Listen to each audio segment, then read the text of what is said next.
When we look at the night sky, we see billions of stars, and it seems like we know the story of humanity daring to reach for the stars. But do we really know it in its entirety? Sometimes what seems obvious hides the greatest secrets. On the surface of the moon, where humans first set foot, there stands a small aluminum figure of an astronaut. It symbolizes the courage and sacrifice of those who gave their lives to cross the boundaries of our planet. But do we know all their names? Have we truly uncovered the whole truth about the pioneers of space exploration? Or have some stories been deliberately erased from history, hidden from the world?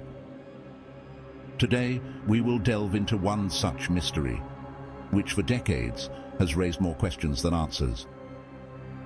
What does the history of space exploration really hide?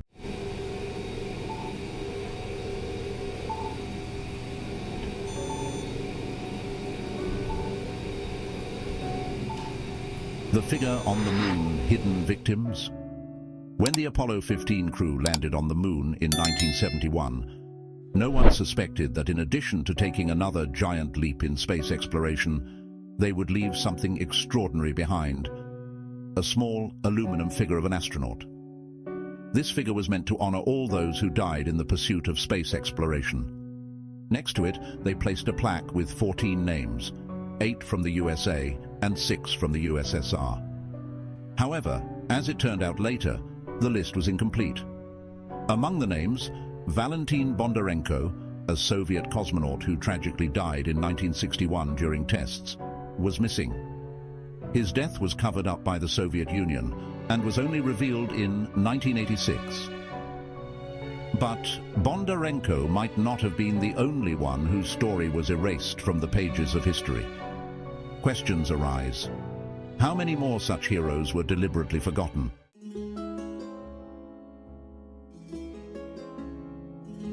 The brothers from Turin, how amateurs became space mystery discoverers. In the 1960s, when the space race between the USA and the USSR was in full swing, 2 brothers from Turin, Achille and Giovanni Battista Judica-Cordiglia, began their extraordinary adventure. Fascinated by radio from a young age, they turned their amateur station, which they named Torba, into their window to space. When the Soviet Union launched the first Sputnik into orbit in 1957, the Judica-Cordiglia brothers decided to try intercepting its signal. And they succeeded. Enthralled by this success, they began monitoring subsequent space missions, recording signals from the Soyuz 2 probe and the American Explorer satellite. Until then, everything they managed to intercept came from officially recognized and well-known missions. But that was about to change.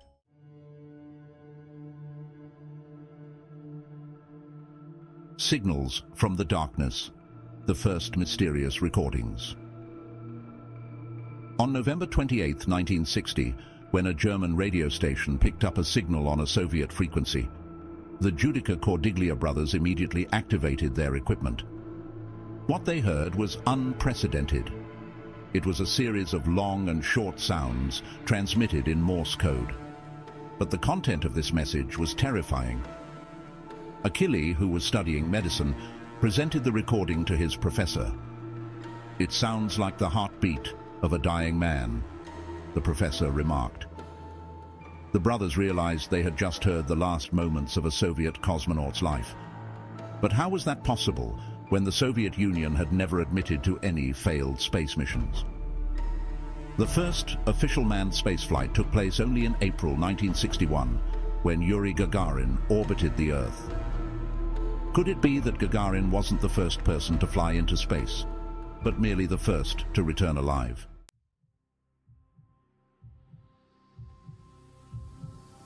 The final moments of unknown heroes, more recordings.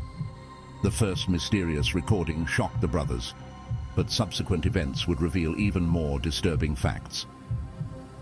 On May 17, 1961, just a month after Yuri Gagarin's flight, the Judica-Cordiglia brothers recorded another transmission.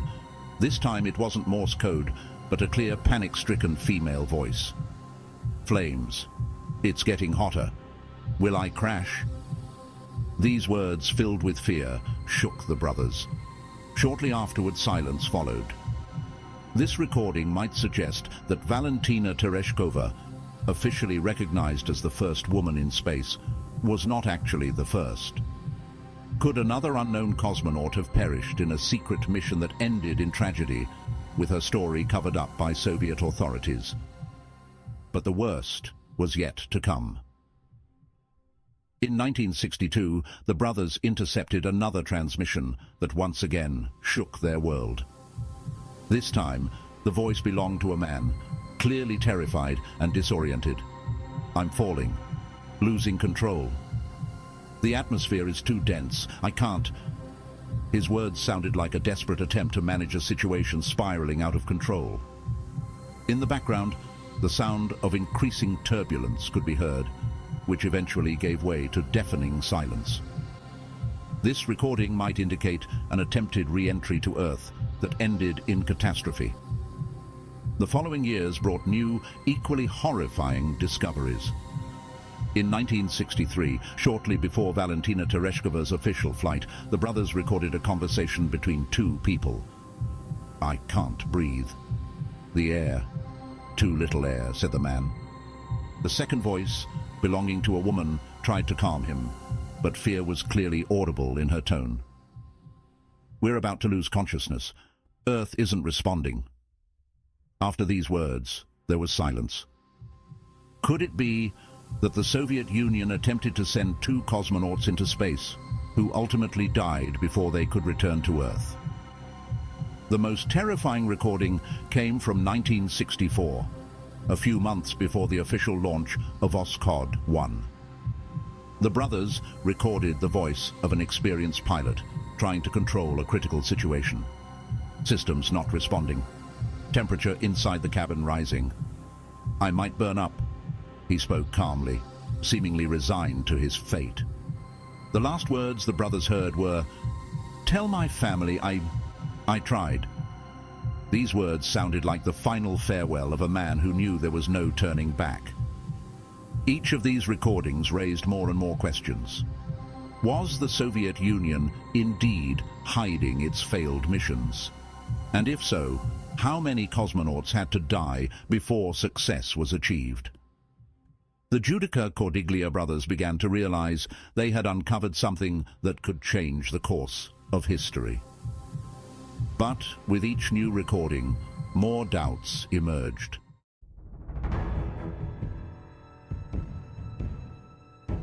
The uninvited guest, the KGB on their trail. The brothers knew that what they had discovered could be dangerous. Their family was proud, but also terrified, fearing they might attract the attention of Soviet intelligence.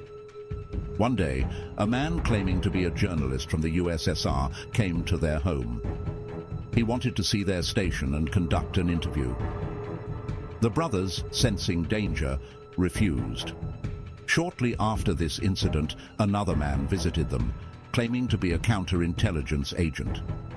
He warned them about the supposed journalist, revealing that he was actually a KGB agent. Although the brothers continued to run their station for several more years, they never again intercepted such significant signals. However, the few recordings they managed to capture sparked enormous controversy and called into question the official history of space exploration.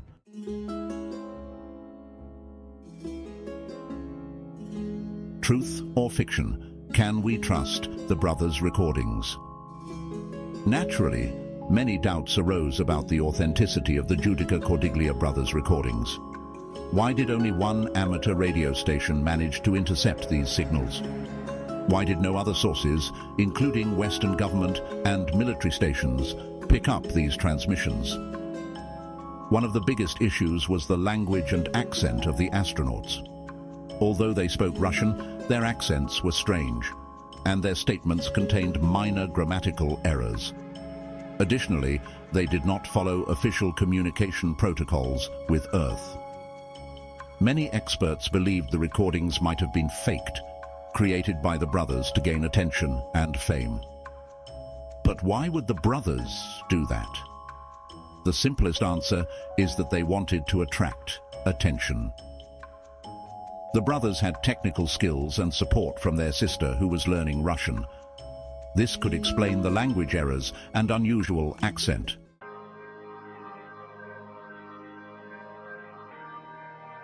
Conclusion. What do we really know about space exploration? To this day, we don't have a definitive answer to the authenticity of the Judica-Cordiglia brothers' recordings. For some, they are proof that the Soviet Union covered up its failures in space. Others believe they are merely fake recordings made to gain notoriety. But one thing is certain: the more we know, the more questions arise in our minds. Sometimes what we don't see matters the most. The true history of space exploration may be far more complicated than what we know from official accounts. Perhaps one day we will learn the whole truth. For now, however, these mysterious recordings remain one of the greatest unsolved mysteries of the 20th century.